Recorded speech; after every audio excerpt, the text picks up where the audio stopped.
Inutos na ng presidente ng Amerika na si Trump na i-release na yung mga dokumento patungkol sa mga alien. Nag-viral yung sinabi ni Trump na inuutusan niya na yung gobyerno sa Amerika na hanapin o kaya man po ilabas yung mga files na patungkol sa mga UFO, UAP o kaya man po sa mga alien.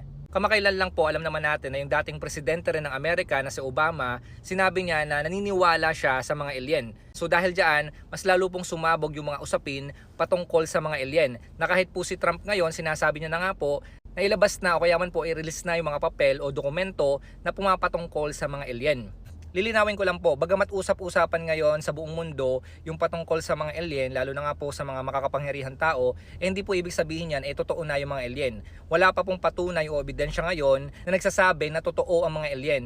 Ngayon pa lamang po inutos ni Trump sa Pentagon o dun po sa gobyerno ng Amerika na hanapin po o kaya man po mag-release ng iba't ibang mga dokumento patungkol sa mga alien.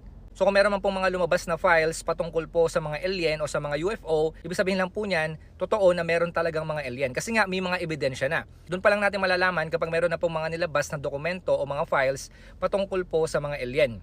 Pero sa ngayon, wala pa pong mga patunay. Ngayon, iba't iba po yung reaksyon ng mga tao patungkol po dito sa sinasabi nga ni Trump ng pagpapalabas ng records ng mga UFO o ng mga alien. Sinasabi nila, ginagawa niya lang daw ito para mapagtakpan yung Epstein files. Na alam naman natin sa panahon natin ngayon, ito pong issue na ito ay pinag-uusapan sa buong mundo. At naniniwala po sila na kasama dito si Donald Trump. So mga kapatid, tandaan nyo po, walang sinasabi yung Biblia patungkol sa mga alien.